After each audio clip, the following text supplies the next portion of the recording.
બદનામ કરવાનું કૌભાંડ અરવલ્લીમાંથી સામે આવ્યું છે। તે સીધું ખેડૂતોની રોજીરોટી પર પ્રહાર કરે છે। સોલાર પ્લાન્ટમાં ભાડે ટ્રેક્ટર ચલાવવાની લાલચ આપીને 16 ખેડૂતોના ટ્રેક્ટર સેરવી લેવામાં આવ્યા છે। કેવી રીતે રચાયું આખું આ કૌભાંડ?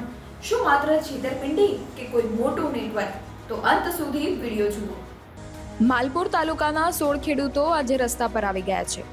ઘટના એવી છે કે આરોપીઓએ સોલાર પ્લાન્ટના કામના બહાને ખેડૂતો પાસેથી ટ્રેક્ટર ભાડે લીધા।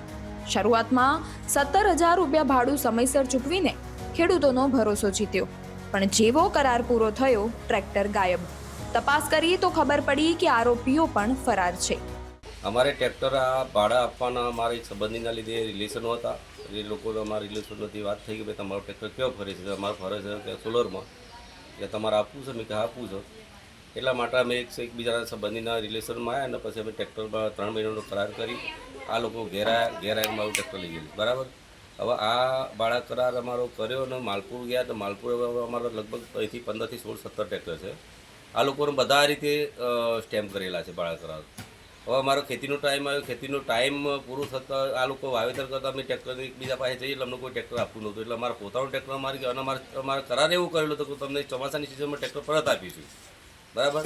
તો આ ટ્રેક્ટરનું પરત ના મળતા અમે તપાસ કરી તો આ લોકો મળતા નહોતા। અમને વારંવાર ફોન કર્યો તો ફોન પર એમનો લાગતો નહોતો, ફોન આવતો એમનો સ્વિચ ઓફ।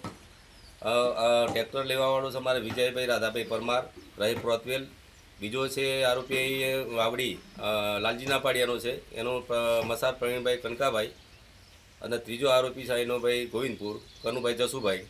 આ લેવાડીઓમાં આ ટ્રેક્ટર લેવા મૂકવામાં આ હતું। અમે આ તપાસ કરી એટલે અમને વારંવાર ફોન અમારે રિસીવ નહીં કરી, અમે ડાઉન પડે એટલે અમે પાછું પોલીસ જાણ કરી, બરાબર। એટલે પોલીસે અમે જાણ કરતા અમે સાહેબને વાત કરી કે સાહેબ આ રીતે અમારા અંગાતે આવું થયું છે, ખેડૂત અંગાતે ફોડ થયું છે, તો અમારા ટ્રેક્ટર જલ્દીથી અમે પરત મળે એ અમારી માંગ છે। આ મામલે મુખ્ય સૂત્રધાર તરીકે બાયડના પ્રાંતવેલ ગામના વિજય રાધાભાઈ અને સુનિલ કાળાભાઈ પરમારના નામ સામે આવ્યા છે। સાથે જ કનુભાઈ જશુભાઈ પાંડોર ખેડૂતોના ઘરે જઈને ડ્રાઈવર તરીકે ટ્રેક્ટરો લઈ આવતો હતો। ખેડૂતો જ્યારે આરોપીઓના ઘરે પહોંચ્યા ત્યારે ત્યાં ન ટ્રેક્ટર મળ્યા ન આરોપીઓ। અંતે માલપુર પોલીસ સ્ટેશનમાં 4 શખ્સો વિરુદ્ધ ફરિયાદ નોંધાઈ છે। આજુબાજુના ટ્રેક્ટર બધા આપતા રિલેટિવ વાળા, એટલે પછી સમાજ મળતો મેં પણ પૂછ્યું તો મને પણ એમને કીધું કે 20,000 રૂપિયા 18,000 17,000 ભાડું આપે છે, એટલે ટ્રેક્ટર મેં પણ આપેલું છે, કરાર કરેલું છે। અને આ મહિનો થતો તપાસ કરી તો ટ્રેક્ટર જોવા ના મળ્યું, એટલે મારા ખેડવાની સિઝન આવી, હપ્તાવાળા ઉઘરાણી કરતા પૈસાની જરૂર પડી એટલે આ લોકોને તપાસ કરી તો આ લોકો મળ્યા નહીં, ફોન પર રિસીવ ના કર્યો। અને આ બધું અમે તપાસ આજુબાજુ તપાસ કરતો આ ફ્રોડ લોકો છે સમાચાર મળ્યા એટલે અમે રિટર્ન આવીને પોલીસ સ્ટેશને અમારી ફરિયાદ નોંધાઈ છે।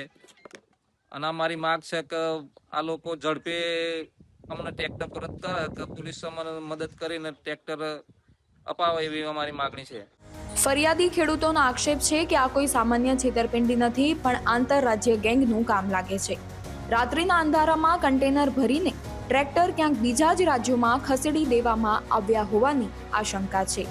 ખેડૂતોને ડર છે કે તેમના ટ્રેક્ટર જૂનાગઢ, જામનગર કે છેક હરિયાણા સુધી પહોંચી ગયા હશે।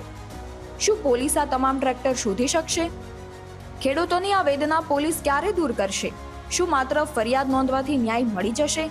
આ કૌભાંડ પાછળ કોના હાથ છે તે તો હવે પોલીસ તપાસ બાદ જ સ્પષ્ટ થશે।